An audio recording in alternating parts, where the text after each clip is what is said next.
Welcome to the Quiet Casefiles, a place for calm, thoughtful mysteries told slowly and without hurry. Each episode is a fictional whodunit, and you're invited to listen closely and see if you can solve the case before it is quietly resolved.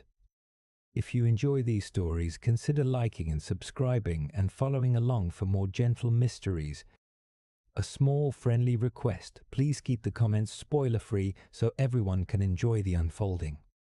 Tonight, we are at a remote mountain inn, snowed in, with strangers sharing a fire and one secret between them.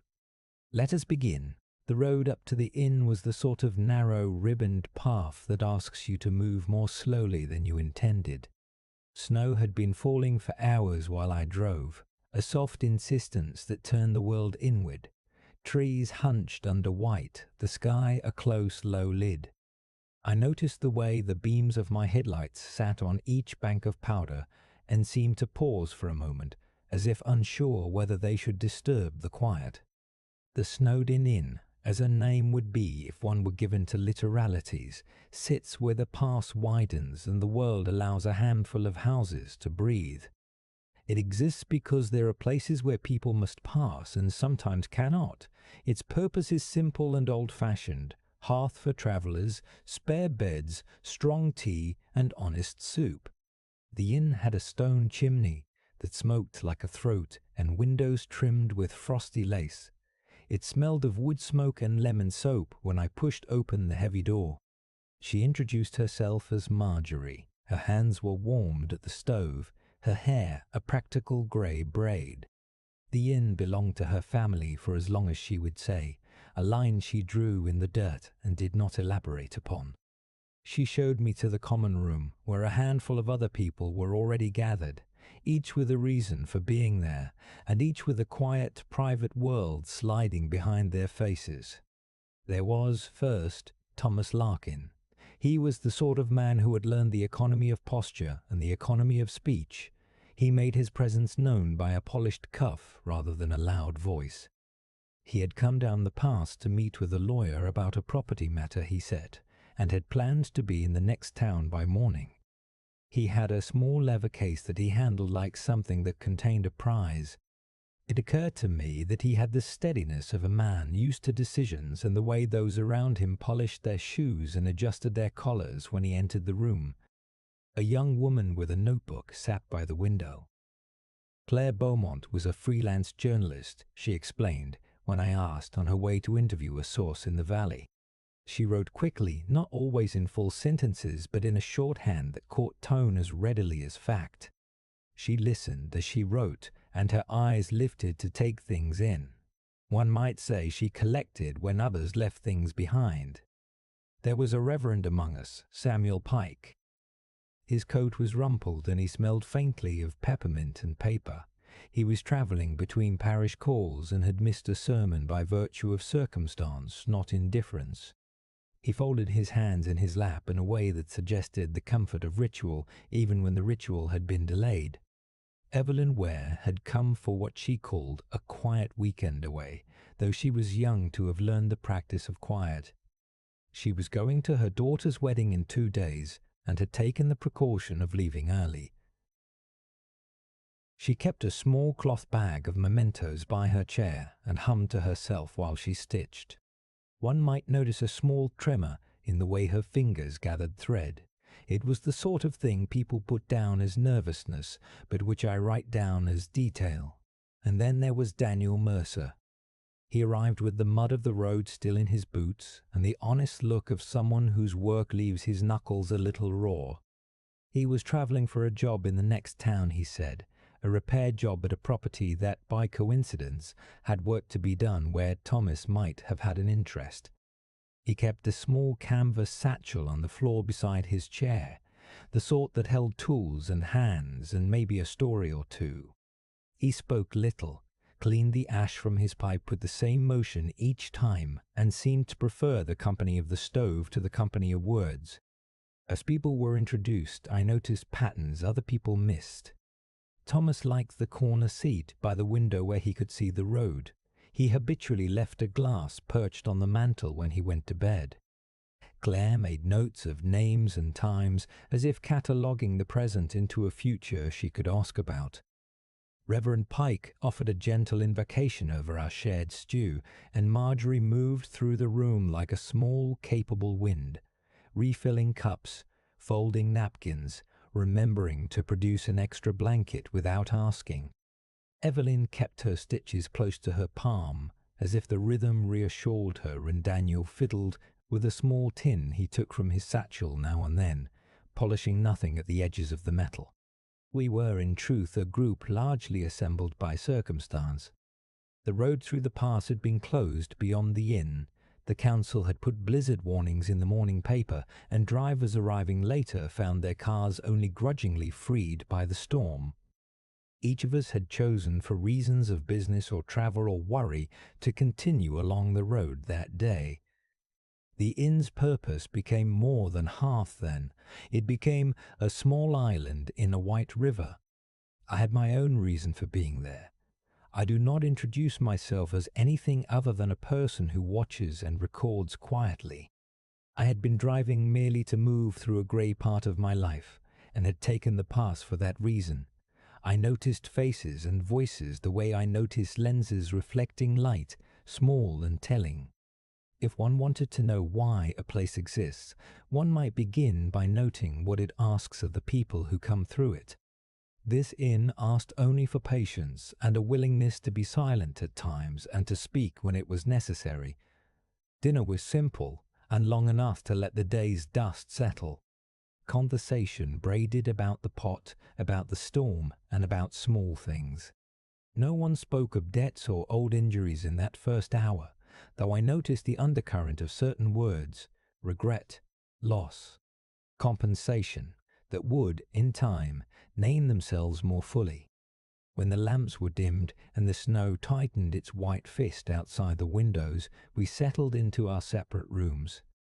I remember thinking then, as I opened the shutters to see the world softened and the road erased, that a place that keeps travellers overnight keeps a measure of their stories as well.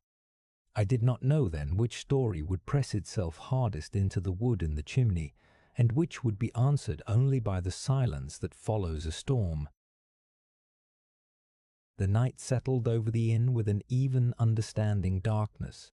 Snow on the panes looked like a village map, blank and patient. We gathered in the common room more by habit than plan, a place consecrated to the exchange of small news and the comfort of being seen without needing to be remarkable. Lamps hummed with a steady glow, and the stove breathed warmth into the wooden floorboards. Dinner had been long enough that the soup lost its heat and gained stories. Thomas took up topics with an economy of summary. Thomas spoke of parcels of land and accounts and signatures, as if the world could be reconciled by a pen. Claire's questions had a lightness to them and a precision. She said she was piecing together a series on corporate projects in the valley, and, when Thomas smiled thinly at that, she did not press. Reverend Pike offered places of quiet and consolation, and his voice folded around phrases of faith without pushing them in any particular direction. Marjorie moved among us, steady and unhurried. She had a ledger on the counter that caught my eye, its spine softened by years of entries. She slid notes across the tabletop, as if things known to the inn must be kept tidy in ink as well as in the memory. She did not speak of money at dinner. She arranged cutlery and asked about allergies with quiet efficiency. I noticed, because I look for the small movements that betray larger concerns, that she kept one hand on the ledger even when she reached for the biscuit tin. Daniel sat a little apart. He asked for little and listened to much. Occasionally he would take from his satchel a small tin with a screw-on lid and polish the rim of a spoon or the edge of his tool. The motion was private and specific, as if the tin's method of being opened soothed some part of him. He did not volunteer his story, but pieces of it came out in fragments. A job in the valley postponed, a van that was having trouble, a younger brother who had once loved the sea.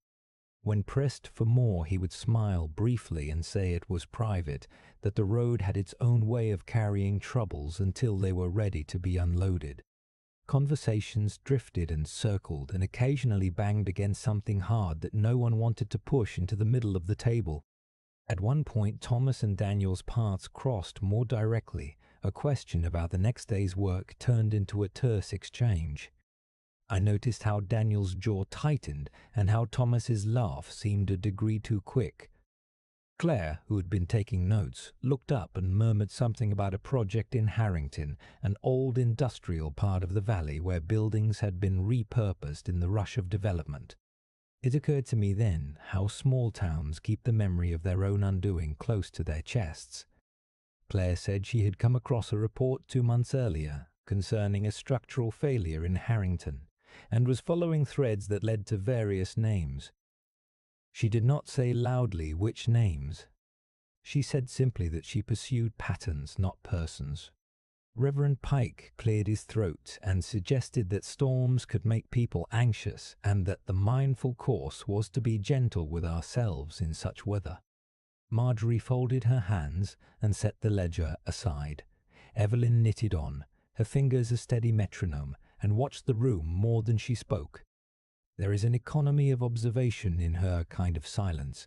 She kept stitches in her hand as if to measure the distance to some future event.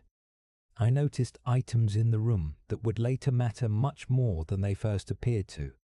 On Thomas's table near the fire was a small heavy glass. It had a faint chip at the rim and a faint ring on the wood that suggested nightly habit. A brown bottle of pills sat half hidden in his leather case, a detail I filed away with the same attention I might file away the way the firelight moved across the mantel. Daniel's satchel lay by his chair. One could see the top if one looked, and at a glance it seemed ordinary enough. Tape, cloth, a small tin. I noticed a scrap of newspaper peeking from the satchel's outer pocket, a photograph visible at the corner, an image of a collapsed facade, and an accompanying headline that spoke of legal inquiries. Daniel turned and, sensing me looking, closed the pocket with the deliberate motion of someone who was accustomed to keeping edges neat. There is a small, subtle choreography to a place when strangers are thrown together. People find ways of moving through each other's habits, by the stove, by the mantel, across the narrow corridor to the washroom. I noticed the patterns. Thomas always chose the seat with a view of the road. Evelyn chose the corner by the window, where the evening light softened her stitching. Claire's notebook rarely left her lap. As the night deepened, the talk became noiseless, the kind of conversation where one speaks and the room listens in the spaces between sentences. At some point I walked the inn quietly, the way one might walk a library to feel the binding of books. The corridor smelled of lemon and the faint metallic tang of tools being cleaned in a sink somewhere out of sight. Daniel's boots made soft, sure prints on the mat leading to his room. I passed Thomas's door, and because I have a habit of noticing details that might seem idle, I paused at the small chip in the doorframe and the way a lock had been oiled recently. It occurred to me then that the night had the potential to change the ordinary into the extraordinary, and that the smallest of movements could rearrange what we thought we knew. We retired early as the storm outside thickened its curtain. The inn closed about us like a hand, snug but not suffocating. In the hush before sleep I thought about the ledger, the newspaper clipping, the tiny tin, the pill bottle, and the glass on the mantel. I did not sense danger so much as a collection of human stories, each pressed lightly against the other by circumstance. It would be some time before one of those stories turned and asked the rest of us a question none of us were prepared to answer. I slept, poorly and in a way I have come to understand as the equivalent of listening without the exchange of words. The inn is full of small sounds, a settling beam, the soft click of rain from thawing snow, the distant murmur of wind. Around 2 in the morning, the house shifted in a way that was less structural and more human. Footsteps creaked. The quiet door in the corridor opened and closed, and the murmur became an answering whisper. I lay awake for a time, and then, when the light of morning came and the roof's white weight still pressed on the world, I rose. Evelyn found Thomas. That is a sentence I did not want to write, but it is the simplest truth. She had been up earlier than the rest of us, or perhaps insomnia took her as its companion, and she went, by habit, to fetch a stovetop kettle for tea. She found the door to Thomas's room ajar, and when she entered, a stillness that was not sleep settled over the small space. It occurred to me later that the first person to find something speaks the story's initial geometry to the others. Whoever discovers sets the tone of shock and the measure of grief. There was no violence to be seen. The bed held its shape as though one had folded a blanket carefully and left it. The glass that always sat on his mantel was in its place, though the ring of it on the wood seemed more pronounced in the morning light. I noticed how the curtains fell in a way that revealed a snow-muted road, and how the small brown bottle near the leather case lay where it had been left. Reverend Pike was the first to move with pastoral steadiness. He spoke to Evelyn in hushed phrases and brought the others together with a gentle, practical gravity. In the common room, the air held that strange silence that follows when a group of people are told of something they can scarcely reconcile. Conversation broke into small pieces. Someone suggested calling the police. Someone else suggested checking the road. Someone else thought perhaps Thomas had died in his sleep. Marjorie moved through the room like someone who had been here for long enough to know that the first hour after a shock is both the longest and the shortest you will endure. She brewed a pot of tea and set it on the table as if the motion of pouring might do what words cannot. Daniel sat with his hands wrapped around his cup and did not meet the other's eyes. At first, we used the language of accident. Heart attack, perhaps, an old man, a quiet night. Yet there were details that made the comfortable words slip from our grasp. Thomas's face bore no sign of struggle, and yet his skin was not the soft pallor of sleep. The glass on the mantel had been moved slightly to the left, as if someone had set it down with a purpose. Later, I would recall these things and see how they aligned, like faint constellations, but in that early hour we only made the small, tentative observations of people who could not yet know what they had discovered. No one had witnessed any struggle. No one had heard a raised voice. The inn was closed on all sides by snow. The road was a white ribbon with no recent tracks. Our options were limited. We could leave the body where it was and wait for the authorities to arrive when they could. We could attempt to move Thomas, or we could do nothing and allow the cold to take on its own jurisdiction. Reverend Pike suggested we cover the body with a sheet and preserve the room. Marjorie agreed, method and memory in a tidy bundle. I watched them all as the decision was made and noticed how each person moved in accordance with the part they had come to play in each other's lives for the night. Caretaker, observer, inquisitor, mourner. The first suspicion, when it arrived quietly. A phrase, a look, a small tightening around someone's mouth. Claire asked whether anyone had been near Thomas that evening who seemed agitated. No one wanted to name the sharpness that had flickered between Thomas and Daniel the previous night. Not because it was proof, but because it felt like an accusation carried by the wind. Daniel, for his part, seemed to shrink into himself further, his palms turning white around the teacup as if to hold on to something that would anchor him. There was another detail that had been noticed by Marjorie when she had covered Thomas's hands with the sheet. A faint sheen at the rim of the glass, a bitter smell when she lifted it close, nothing like whiskey, but a cleanliness that suggested something oily. She was careful with her words about it. She said simply that it looked as if someone had cleaned the rim recently. I noticed how each small observation lays a path for the mind. You trace from one item to another and attempt, as a person, to complete the sentence that might make sense of the whole. We made practical decisions. The road remained impassable. Phones weakened like birds in the night. Signals were a stubborn patchwork. Reverend Pike kept watch with a glance that was soft and steady. Claire took notes, not just of facts, but of the subtler things, the way Daniel's voice had dropped when asked to recount his whereabouts, the way Marjorie kept returning to the ledger though she had no intention of penning in it.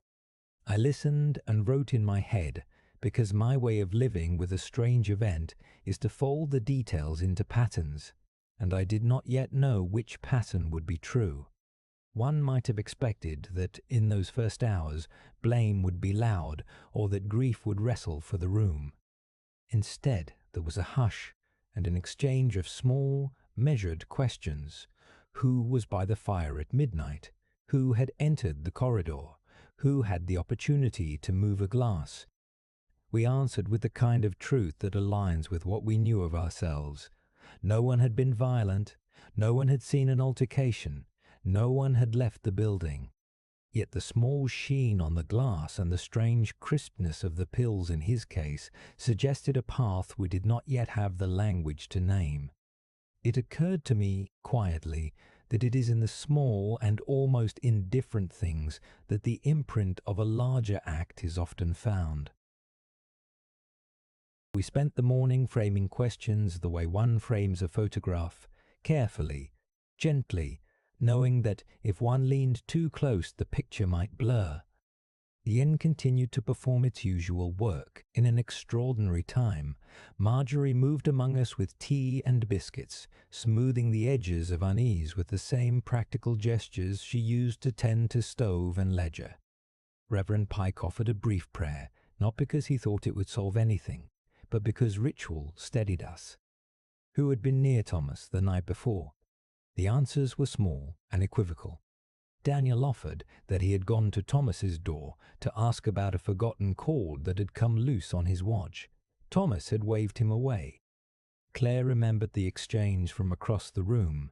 Thomas's smile had been brittle. He had said sharply that he did not appreciate being told about potential oversights. That was all. Inquiries grew like tributaries. Where had each person been between 9 and 11, and what could they say of the positions of things when they last saw them? I asked questions more than I made declarations. One might think that the person who notices much would also be the person who knows most. In truth, I am fond of listening and of holding observations like pebbles in my hand until their shape reveals a story. I asked Daniel to tell me about his day, in the soft tone of someone who is not looking for a trap, but for a pattern. He spoke of the van, the mud on the road, a scheduled job that might be postponed by the storm. He mentioned his brother in passing, a glance, and then a turned face. It occurred to me that grief is often the sort of thing we carry in half-open pockets. You keep it at the edge of your hand until the moment it is necessary to show it. Claire provided what she could from the notes she had been taking, a conversation recorded, though she had not yet played the audio. She said she had been gathering material on recent development projects, and a number of connections had led back to firms Thomas represented. Marjorie, meanwhile, tessellated practical answers into the ledger's margins. Thomas was a cautious man about appointments. He had been drinking his whiskey by custom, and his pills were usual for him. She would not speculate. She stated what was visible. A small, important detail came from the kitchen. One of the spoons, the slotted serving spoon Marjorie used for the stew, had a smear near the handle where someone had wiped the rim on a cloth. It was an idle thing to remark upon when the world has suddenly become larger than one's grasp, but I noticed it and the smallness of the motion that left it. On the shelf beneath the sink, a small tin was not where it usually sat. Daniel's satchel, which had been full when I first arrived, seemed lighter now.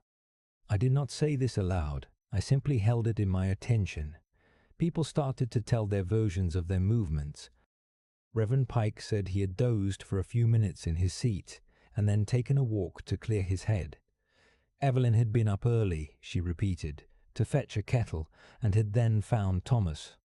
Marjorie, whose memory of the house is both practical and nearly infallible, said she had last checked on the lamp in Thomas's room around 10. None of this amounted to an airtight alibi, but the collage of small recollections created a timeline we could work with. We asked ourselves why someone might choose to do harm within Ian's walls, if indeed harm had been done. What reason could a person have to act in such a confined place when the roads outside were closed and help would be delayed? The mind naturally reaches for motive and makes the mistake of constructing it out of assumptions. I watched the group try to balance anger and sorrow with the sense of community that a small place requires. People asked whether Thomas had enemies. Claire said she would not presume anything without her notes and her tape, but she admitted that Thomas's business entanglements were not the stuff of neighborhood gossip. They were often quiet and legal, and therefore less easy to challenge. As the morning wore on, the inn took on the mood of a place awaiting instruction. There was talk of how to inform the authorities and whether moving the body would be sensible. We decided, with practical unanimity, to leave the room as it was and to preserve the house as much as we could. Reverend Pike kept his watch by the door in shifts. Marjorie served sandwiches with a calm that felt like a small defiance against panic. Claire continued to make notes with a careful and steady hand. I spent time looking at small inconsistencies, because those are the threads that often show the weave of a larger pattern. Thomas's whiskey glass, I had noticed, bore the faint ring of a cup, placed some distance from the edge of the mantel. Marjorie had remarked that it looked as if someone had cleaned the rim. Daniel's satchel had a scrap of newspaper with an image of a collapsed building peeking from its pocket the previous night. He had closed the pocket when he noticed me looking. There was no proof in these things, only the way a series of small items begins to point politely toward a single idea. I asked Daniel, quietly, whether there had been any earlier quarrel with Thomas. He admitted there had been a sharp exchange, a matter of a job and a phrase that cut too close to the bone. He would not elaborate. When pressed, he said only that his brother had been among those who lost their jobs after a collapse in Harrington some years earlier. He said it in a tone that implied a long, patient sorrow rather than a cry for vengeance. Yet sorrow bends and sharpens in ways even the patient do not always expect. No one in the room, as far as I could tell, had reason to want harm to come to another in that exact moment. But each person had a story that could be read as motive if one were to tilt the light a certain way. Marjorie had financial pressures and the ledger full of dues. Claire was looking for truth and perhaps a story that would bite into the region. Reverend Pike had parish responsibilities that blurred with moral certainties. Evelyn had a family to keep together. Daniel had a grief whose edges were raw. I kept asking and listening. I asked because questions, posed gently, make room for the truth to step forward if it wishes to. I did not know then which of the little facts would become the hinge of the evening, only that the hinge was present and that small details would determine its turning. When a group of strangers becomes, by circumstance, a small community, the patterns of routine take on the authority of habit. In a house like ours, with its fixed chairs and habitual kettle, those patterns become evidence as surely as footprints. I found myself watching for the break in ordinary things. A chair moved slightly, a clock advanced too little, a cloth not returned to its peg. We began to mark the inconsistencies more deliberately. Claire recorded times and positions with the solemnity of someone who had learned the details of the scaffolding of truth. She played back a short clip she had captured before sleep, a momentary exchange where Thomas and Daniel had been close enough in voice to reveal tension. The audio was quiet and ordinary, the kind of thing that is easy to miss here, yet the intonation and the tiny pause were telling. "You don't know what you are talking about," Thomas said, and Daniel's reply was only a breath and a curse. In the replay, the breath seemed larger than the words. It is often in breath that the honest self is exposed. Marjorie continued to tend the house. I noticed the way she counted biscuits by twos. The way she never left a cup on a table without first removing the spoon.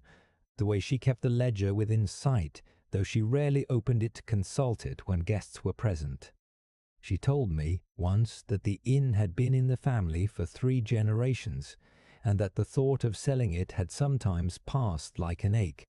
Thomas's presence in the room had been brisk and polite, but there were small ways he had circled toward Marjorie's ledger in conversation.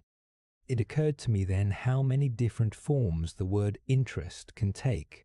We examined the room where Thomas had slept with a care that was hushed but thorough. The glass on the mantel bore a faint smear.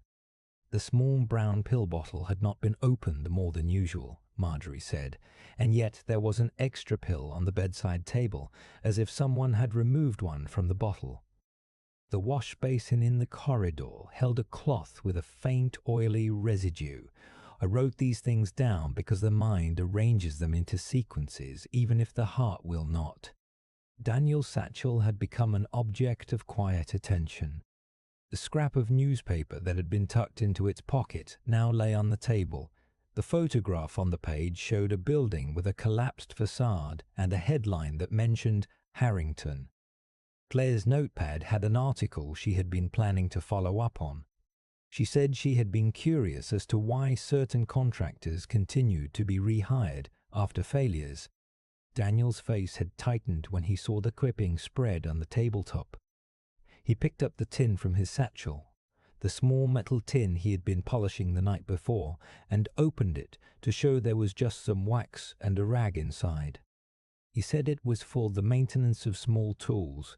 It occurred to me that an object is only as suspicious as the story one attaches to it. There is a way of asking a person to recount a smaller loop of time that reveals habit. Where did you stand when you last spoke to him? Who touched his glass? Who returned late to a room? When we asked these things, the answers were cautious. Daniel said he had been outside smoking for a few minutes after the quarrel, and had returned to find matters unchanged. Reverend Pike said he had been in the corridor at one point, testing a door that had stuck, and had not noticed anything unusual. Evelyn said she had been collecting a handkerchief she left yesterday, and had paused outside Thomas's door because she thought she heard a sound.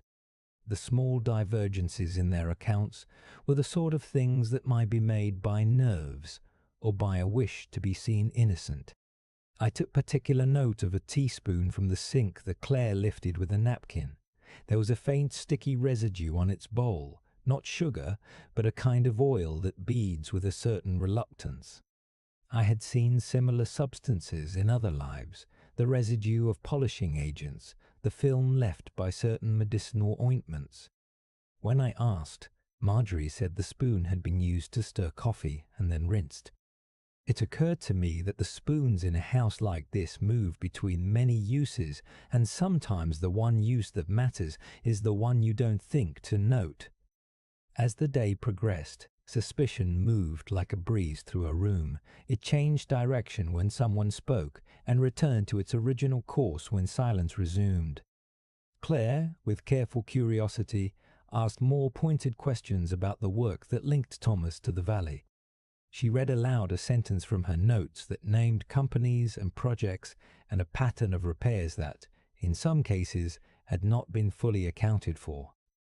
She did not say who was to blame. She simply read there was a dignity in her refusal to turn conjecture into accusation. At one point I asked Daniel whether he had any connection to the Harrington work beyond being a hands-on man in the trade. He said no, and then corrected himself. His brother had worked briefly for a contractor who later was implicated in a structural failure. He spoke of his brother with a measured grief, the kind that has practice in saying goodbye. He did not say the word culpability, but nor did he need to. Grief and resentment live on the same shelf when a life is undone by negligence. No one, as far as I could gather, had gone into Thomas's room with the intention of harm. Opportunity, however, had been present. The glass was within reach of the mantel. Thomas's pills were out in the case that night, and anyone who knew him might guess his routine. I found myself, as the day folded into afternoon and the light outside softened, thinking about the economy of small choices. A man who leaves his glass at the mantel invites the world into a private habit. A man who polishes the edges of his tools late at night is often keeping something steady in his hands that he cannot steady in his life. Patterns become persuasive when arranged together, and now a quiet arrangement of small items pointed toward a possibility that would require a courage to say aloud. I did not yet name it. I watched and collected, and I asked people to tell me their versions of what had been normal the night before. In the telling, the normal became less stable, as if the pieces of a familiar puzzle had been turned against the grain. We made lists quietly, nervously, and each list we made rearranged what we suspected to be true. A tin missing its contents, a smear on a rim, a scrap of paper that meant more than it looked. The house hummed with small sounds, and the people inside it were learning to speak the names of their own unease. There is a soft tyranny to suspicion. It does not shout, but it narrows the spaces people inhabit. In the days I have spent among this small group, I have watched suspicion do its work in the quietest of ways, a glance that lingers too long, a bowl put down with unnecessary care, hands that move as if rehearsing a defense. The inn felt like a place of witness where each of us carried an unasked question as if it were a lantern. The storm outside loosened its hold incrementally. The road was still not ready, but the edges of the world were less blurred. That allowed us the luxury of conversation in the way that clarity brings, sharper edges and fewer shadows to hide behind. Claire, determined in the manner of someone who looks for traces with patience, played back one more segment of audio. It captured a short clipped moment in the corner of the room where Thomas and Daniel had stood. In it, Thomas said the sort of thing that straightens the back of certain people. It's only business, he said, and then questioned the loyalty of certain contractors. Daniel replied with a phrase that did not rise to sound like a direct threat, but that held weight.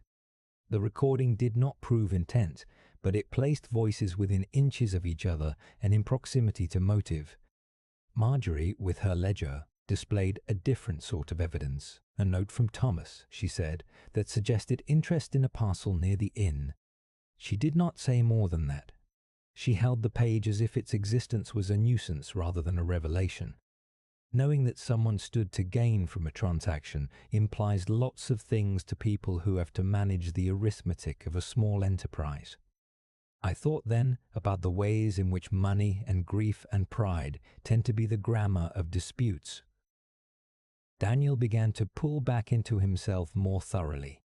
He refused offers of tea, took flights of air outside under the eaves, and mended a chair leg in the corner as if his hands needed their familiar rhythm. I watched him with the careful indulgence of someone who is not yet ready to assign blame, but who notices where time lingers. One evening, when the lamp threw long shadows and the rest of the house had drifted into quieter rooms, I saw him at the sink with the small tin open on the counter. He polished a spoon and then closed the tin with a motion that suggested secrecy rather than maintenance. Claire, for her part, found a small inconsistency in Thomas's regimen. He took sleeping pills, Marjorie said, occasionally, and a spirit at night. He also had a small cough that required an inhaler sometimes. The list of things a man uses to keep himself steady on cold nights is often pedestrian and known to those who sit with him. None of this taken alone meant much. Taken together and placed beside the oily smear on the rim of his glass and the slightly empty tin now discovered in the sink, a pattern begins to be sketched that asks a question of intention. Reverend Pike watched the room as a shepherd might watch a flock nearing a cliff. He did not presume judgment, but he asked the moral questions that have the power to be both blunt and unsettling. What is the line between justice and harm? He asked one afternoon quietly, not to anyone in particular, but to the air in which we shared our thoughts. No one offered an answer that satisfied him.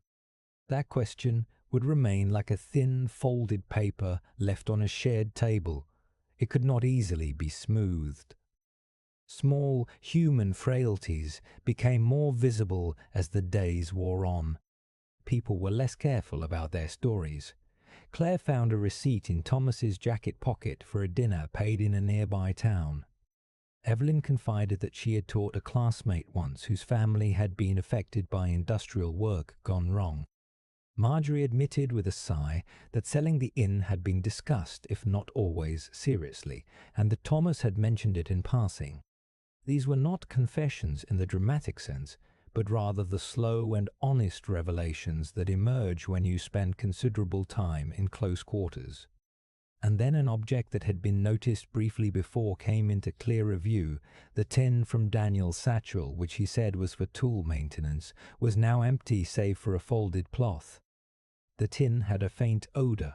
One could detect it if one leaned close, an odour of something chemical and sharp, not unlike certain polishes or certain medicinal salves.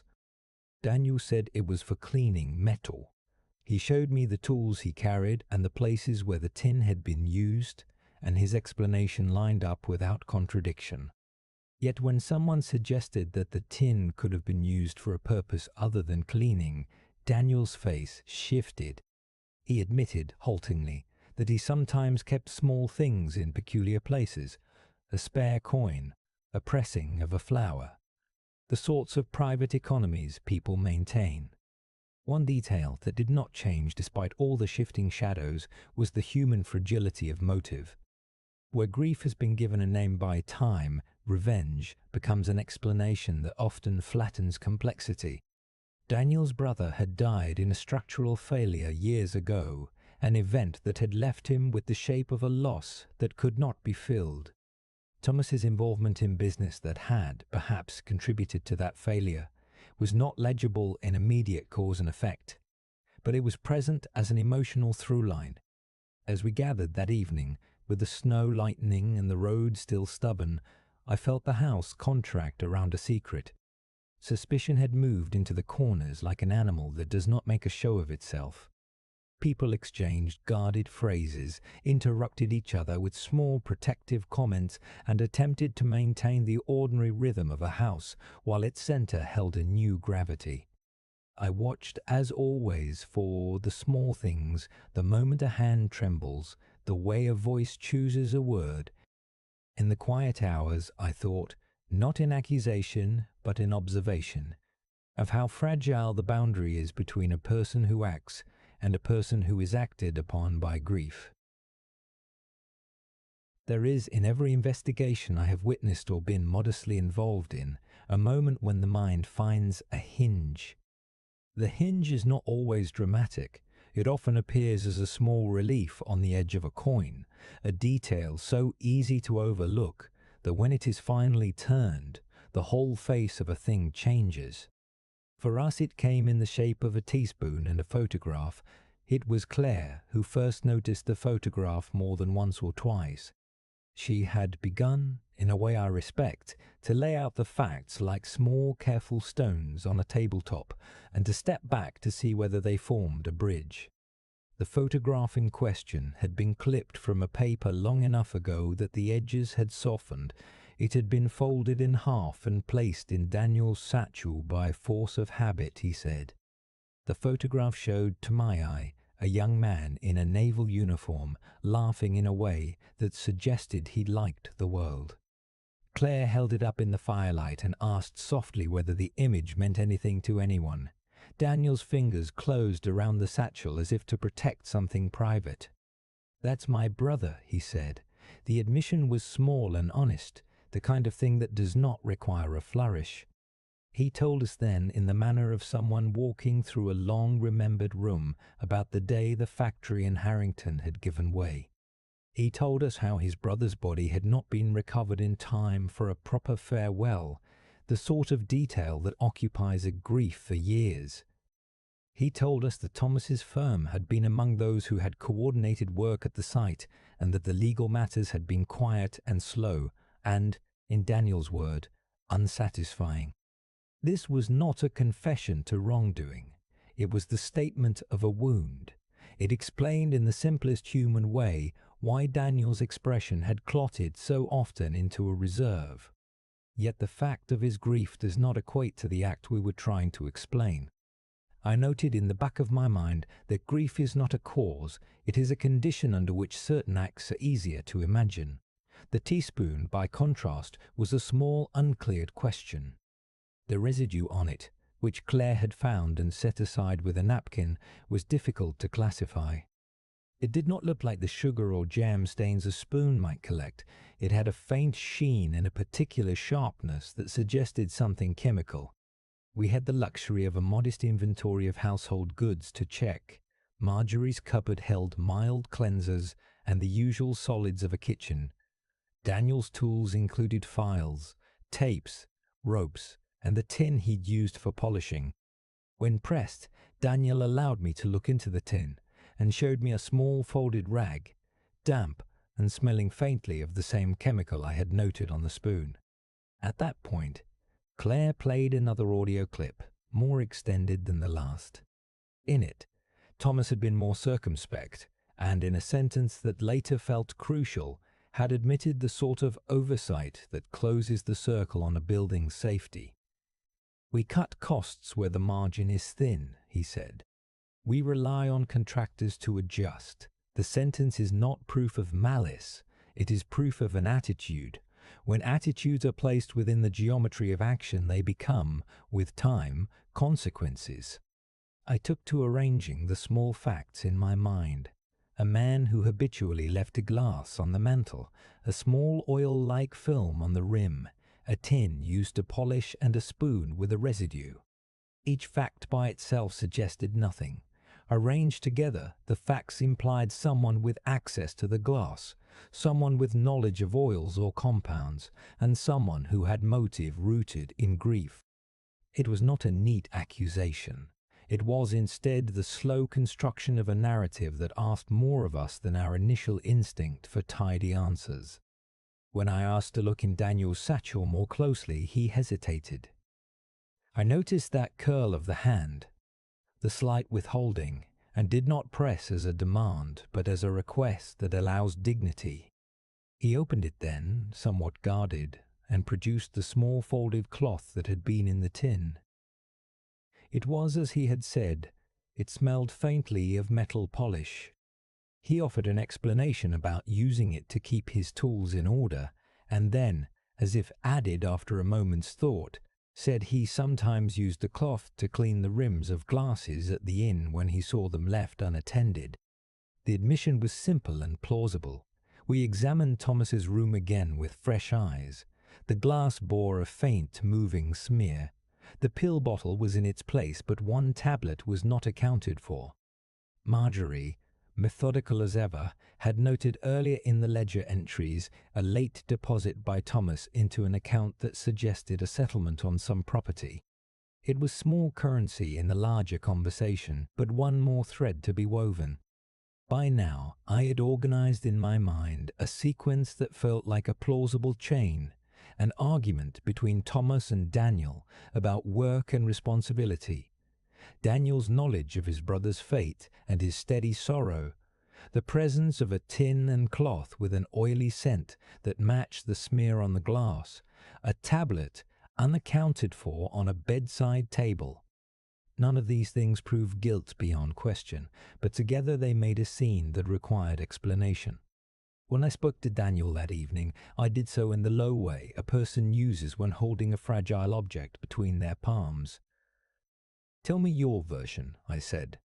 He told me then, with the sort of honesty men often save for the quietest rooms, that he had returned to Thomas's chair after their quarrel to cool his head.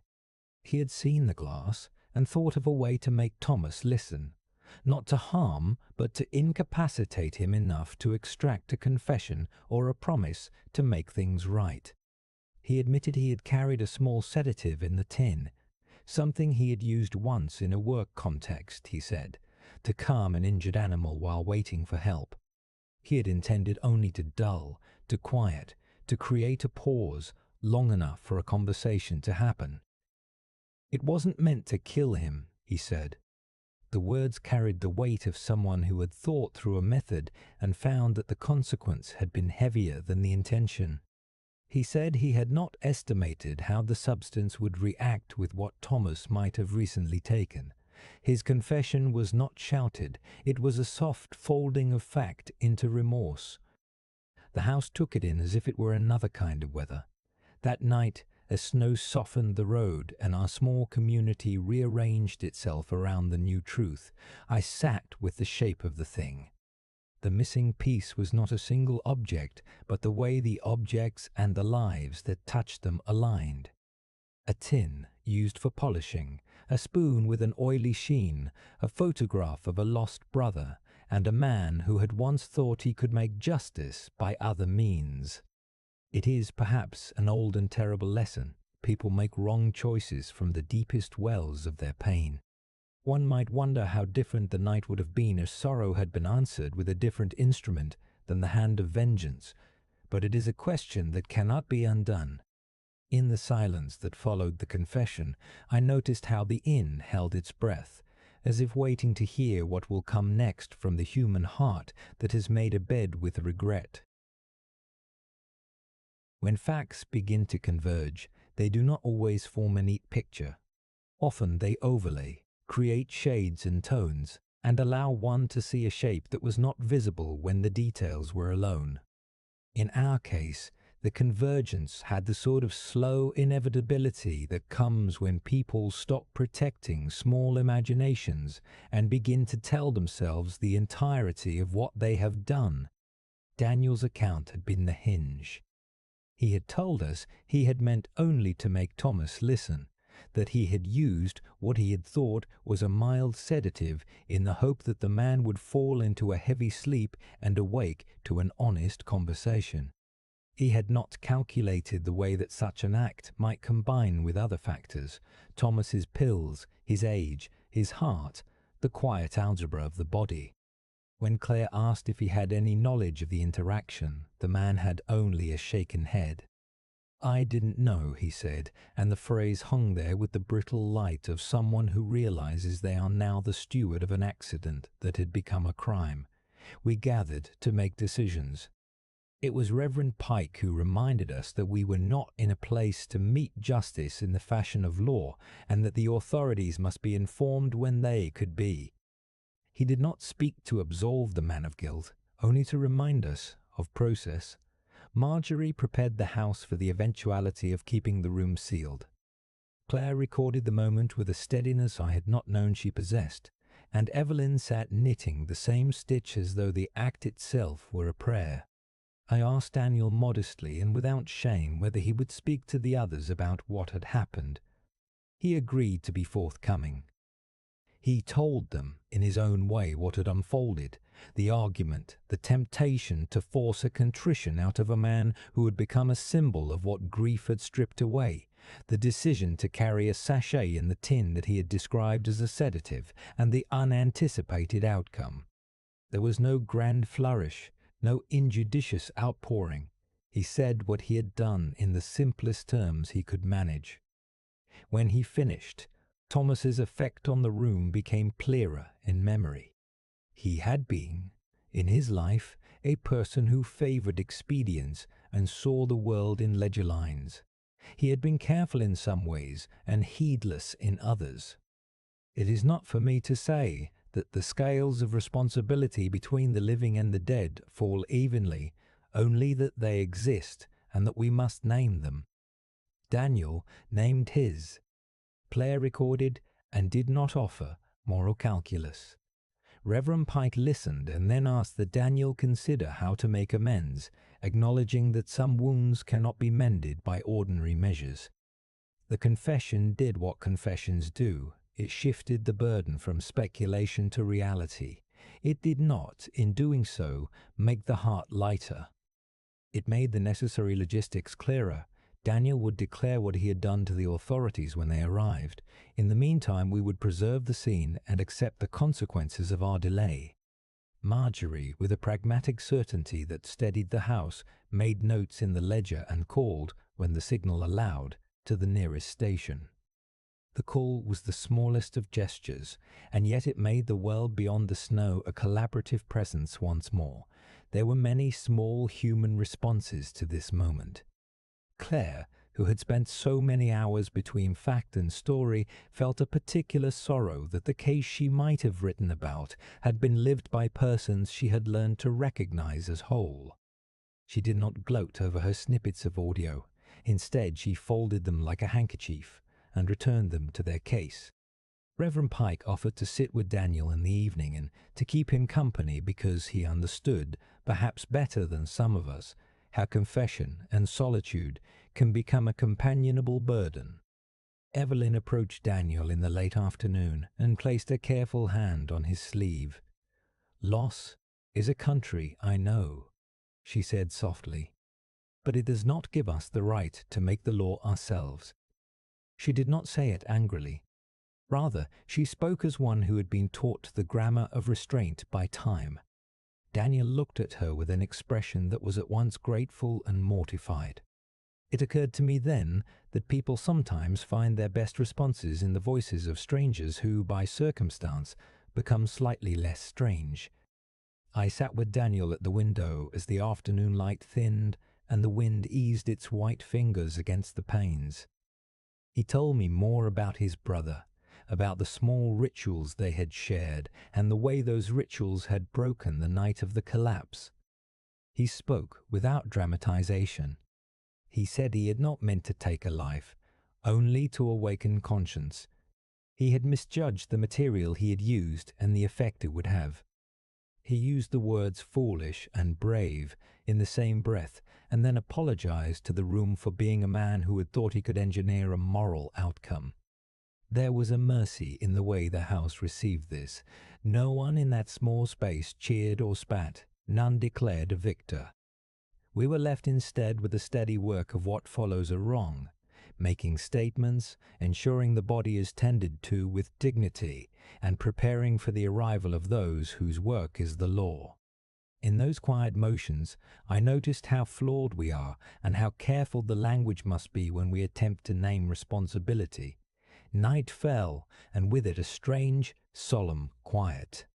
We were, in many ways, identical to the strangers who had first come into the inn, people travelling a road that is long and often lonely. The difference was that our lives had been braided together by a single act, and that braid would, from now on, pull us into each other's orbit. I lay awake again, not with the simple listening I had practiced before, but with the knowledge that the small convergence of truths we had found had altered more than just the life of the man who had been taken. It had changed how we would carry our own days forward, a soft and enduring lesson on the cost of action made in private anguish. There is a kind of privacy that confession insists upon, and Daniel asked for it. He did not want a spectacle. He wanted instead to speak to someone who would listen without the performative mechanics of judgment. He sought Reverend Pike at first, and then later in the evening he sat down beside me by the window and told the fuller story. He explained how, in the months after his brother's death, he had become a man who measured encounters by the weight of what was left unsaid. Thomas, in his recounting, had been both an emblem of a system and an individual with whom Daniel had a tangible grievance. The quarrel between them when it occurred had been a bitter exchange of words, not blows. Daniel said he went back to Thomas's chair after the argument because he thought the man might listen if he was startled into confession or concession. He had intended only to use the small sedative, the mild thing he carried for practical purposes, enough to cause sleep. He believed the dosage would be small and that a conversation could then be had. The wrong thing, he said slowly, was thinking I could choose the outcome. He spoke in the quietest voice of the immediate shock when Thomas did not respond as he expected. He had not meant death.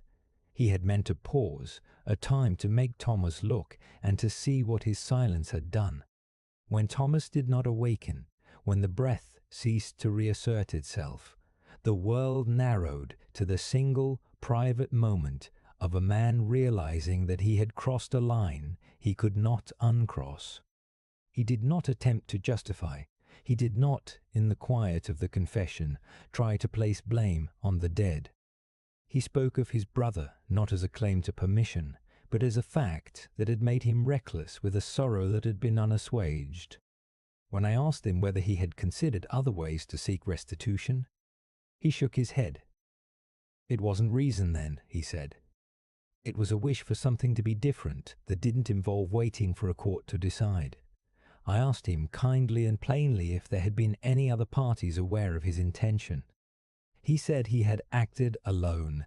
He said he had not told Reverend Pike or Marjorie or Claire or Evelyn. The act had been private, and in that privacy, monstrous in its consequences. When he finished speaking, there was a silence that held the room like a soft hand.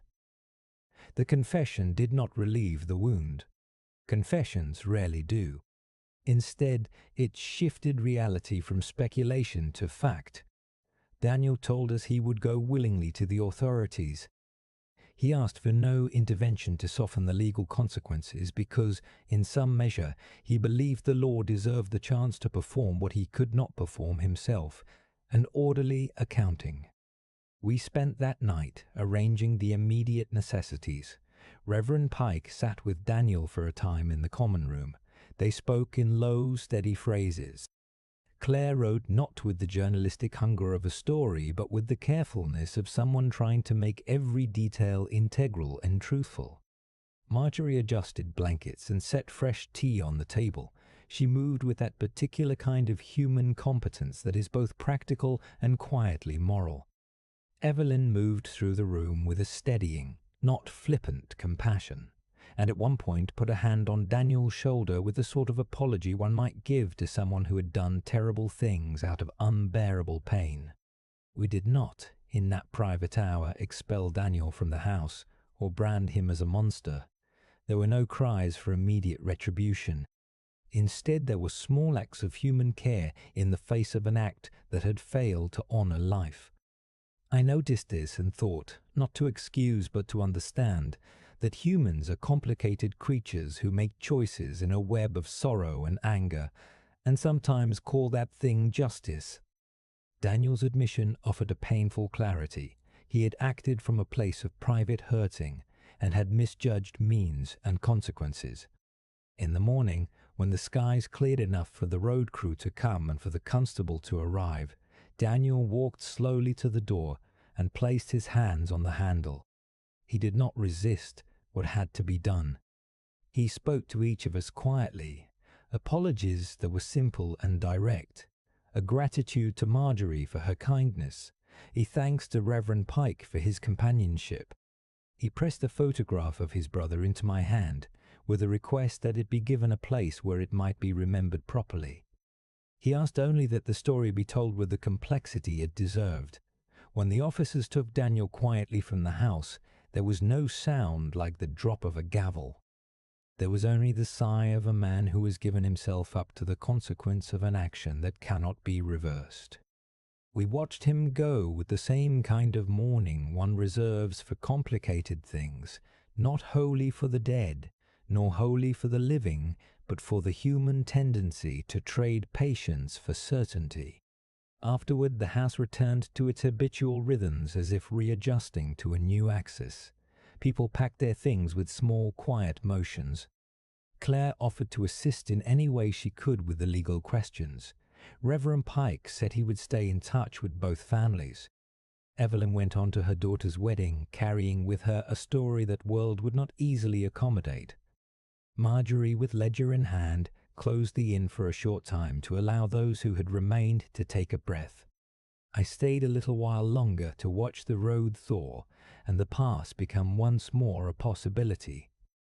The inn, which had been a capsule, now released us back into the broader world with some of its quiet intact and some of it forever altered. I carried with me the small photograph and the memory of Daniel's confession, not as a spectacle but as a human act laid bare. One might wonder afterward about the point at which sorrow turns dangerous. The answer is never simple. What we can say with honesty is that people sometimes make unwise attempts at righting perceived wrongs, and that the cost of those attempts can be heavier than any of us imagine. That thought is a quiet one to carry on a long drive when the snow is finally clearing. The road out of the pass had loosened its grasp by the time I packed my bag. Morning was a pale transparency, and the trees stood like sentries whose duty was simply to look. The inn's windows were wet with melt, and the world had resumed a form where travel was possible again. I moved through the common room with a slow regard for the small domesticities that make a place what it is: a kettle, a ledger, a chair with a worn patch on the arm. Marjorie walked with me to the door. She did not speak of business or of restitution. She spoke instead of the weather and of how, in small towns, one learns to counter rivals in the same way one counts the seasons. People come and go, she said simply. They leave their stories, and sometimes they leave more than they can carry. We tuck things away the best we can. There was no bitterness in her voice, only a weary wisdom that comes from tending to life in its every conceivable form. Evelyn kissed me on the cheek with a quickness that was all solemnity, and sent me on my way with a note about her daughter's wedding and a small embroidered handkerchief that had been kept for such times. Claire packed her notebook into a satchel with the carefulness of one who values fact over flourish. She looked at me and said she hoped, in the slow arc of things, the truth would have a place at the table of consequences. Reverend Pike offered a quiet benediction and suggested that sometimes people stumble toward moral clarity the hard way, which is not a consolation so much as an observation about the human condition. There was a stillness in the house upon my departure that felt, in a way, like an acknowledgement. We had all been changed by the way events had unfolded.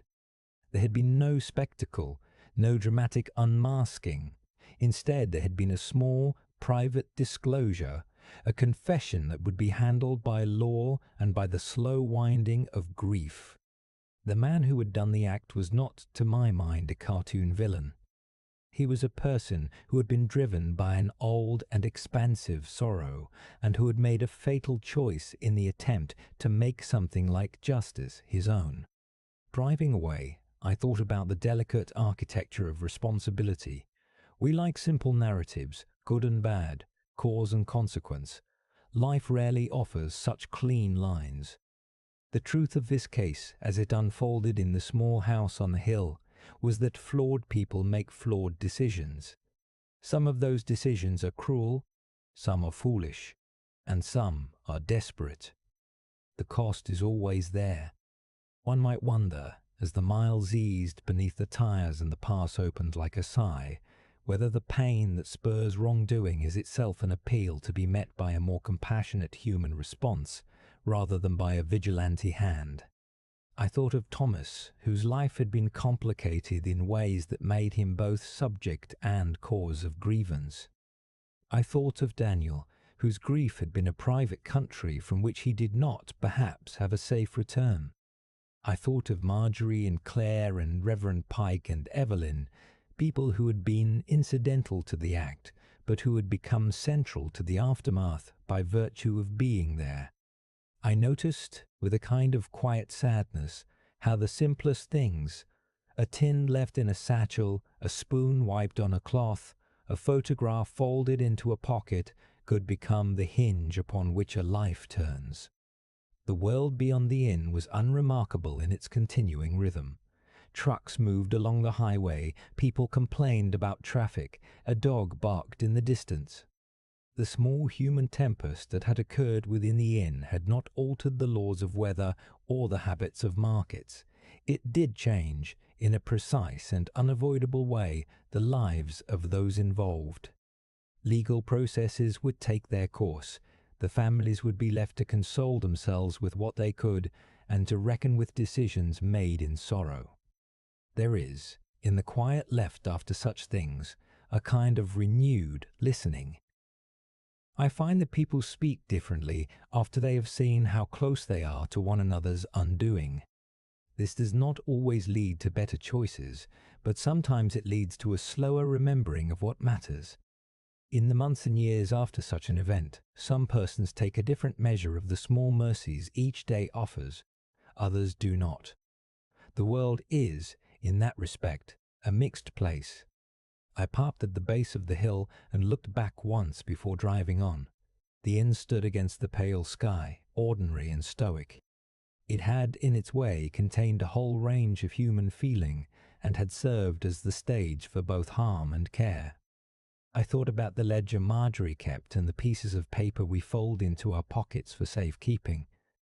I thought about the photograph of a man in a naval uniform and how such images anchor us in a time that is gone. I thought, finally, about the small kindnesses offered in those days, a hand on a shoulder, a hot cup placed in a trembling palm, a promise to tell the truth. If there is a lesson in this, it is modest and not easily turned into a maxim. People are often motivated by hurt. Hurt can harden into something ugly, and it can also be the place where compassion begins if it is met in time.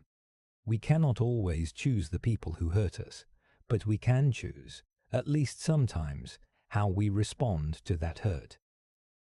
That choice, made without haste, is a fragile and necessary thing. I drove away with the taste of tea at the back of my throat and snow in the rear view, the hill receding into the usual hum of a road that asks little of you but offers all the world if you are willing to look. There was no dramatic closure, only the ongoing work of living that follows every misstep.